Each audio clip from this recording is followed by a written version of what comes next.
تو یہ ہے فلانا ہے اور یوں ہے، اور میرے اوپر ایک تو سوکن آئی بھی ہے، اوپر سے ویلیو کس کو دی جا رہی ہے؟ ابے بھائی کیسے ویلیو دے رہا ہوں میں اس کو؟ خرچہ زیادہ دے رہا ہوں یا اس کو ٹائم زیادہ دے رہا ہوں؟ نہ، یہ ہلکی پھلکی فائرنگ، پھر میزائل، گرنیڈ، ایسا بھائی۔ جب اس کی ڈیپ میں گیا تو پتہ یہ چلا کہ جنہوں نے گھر میں دعوت کی تھی نا عقیقے کی، ان کی خواتین کا کہیں بعد میں رابطہ ہوا پہلے گھر والوں سے، اور ان کی خواتین نے ہمارے پہلے گھر والوں کو کہا کہ جب آپ آ کے بیٹھی تھی مفتی صاحب کا ایک فون بھی نہیں آیا، جب دوسری آئی تھی کم سے کم 5-6 کالیں کی ہیں، اتنی فکر ہے۔ میں نے کہا میرا پروگرام اڑ گیا، حالانکہ وہ ضرورت کی بنیاد پہ کی تھی، دیر ہو گئی تھی، تو دیر ہوتی تو ان کو 10 کالیں کر لیتا میں۔ کیا وضاحتی بیانات میں ٹائم تھوڑا بتاؤں کہ دیکھو اتنے بج کے اتنے منٹ پہ وہ گئے تھے اور لیٹ ہو گیا، بہرحال وہ وضاحت پھر یہ ثابت کرنے کے لیے کہ نہیں بھائی آپ کی ویلیو بہت زیادہ ہے، کتنا خرچہ ہوا میرا، کتنا ٹائم لگا، لیکن پھر بھی وہ بات تھوڑی ہوتی ہے کہ ایک دفعہ بدگمانی پھیل جائے تو بہت مشکل ہے۔ مجھے خیال ہوا جن کے گھر گئے تھے ان کو کیا ضرورت تھی بتانے کی کہ اتنی کالیں اور اتنی کالیں اور ایسا ہوا، کیا ضرورت تھی یار؟ یہ ہر رپورٹ پیش کرنے کی ضرورت نہیں ہوتی۔ اور بھی اس طرح کے بہت واقعات ہیں میرے پاس۔ کبھی اپنی خوشبو لگا کے آئیں، اکیلے بیٹھے آپ انڈیا پاکستان کی جنگ کو بھول جاؤ گے، آپ خوشبو لگا کے آئیں۔ خوشبو اس لیے کہہ رہا ہوں کہ گرمی میں پسینہ آج کل بہت نکل رہا ہے، تو ایسے ہی آ کے چپکتے ہیں نا تو مجھے تھوڑی سی تکلیف محسوس ہوتی ہے۔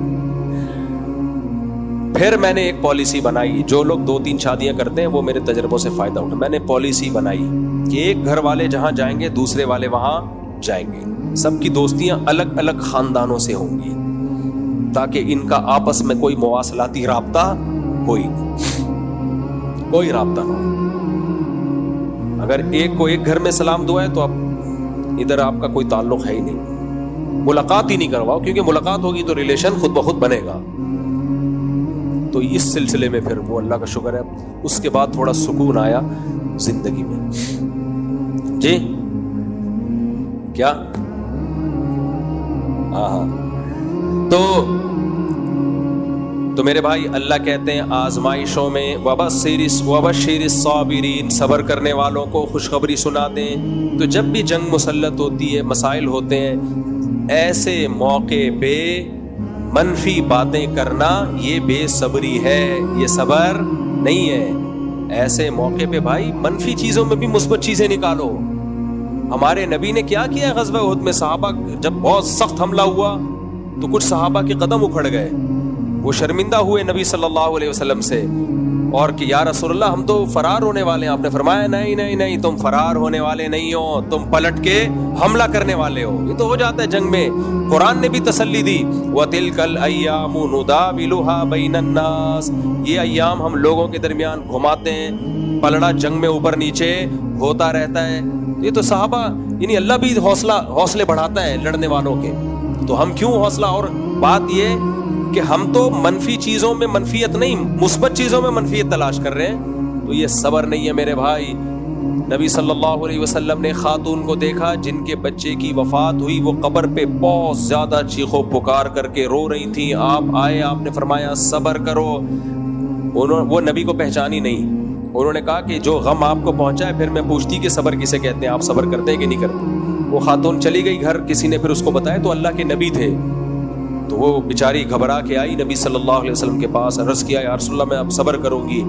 آپ نے فرمایا انما الصبر عند الصدمۃ الاولى، جب غم پہنچے اس وقت صبر کی ہے ویلیو ہے اللہ کی نظر میں۔ تو بھائی ابھی جنگ کے حالات ہیں، تو اس وقت اللہ دیکھے گا کہ ہم میں سے کون صبر کرنے والوں میں ہے اور کون واویلا کرنے والوں میں۔ تو الٹی باتیں پھیلا کے دشمن کو ہنسنے کا موقع مت دیں۔ اللہ تعالی ہمارے ملک کی بھی حفاظت فرمائے، اور مودی سرکار کو جو دماغ کی کھوپڑی گھومی ہوئی ہے اس کو بھی اللہ ہمارے ذریعے سے سیٹ فرمائے۔ جب بھی الیکشن ہونے والے ہوتے ہیں تو سرکار اس طرح کی کچھ حرکتیں شروع کر دیتے ہیں، اللہ تعالی ہماری حفاظت فرمائے۔ جی ذرا 2-3 سوال تھے میرے، وہ میں اپنی اصلاح کے لیے بھی پوچھ رہا ہوں، اور اس طرح کافی لوگوں کی اصلاح ہو جائے گی۔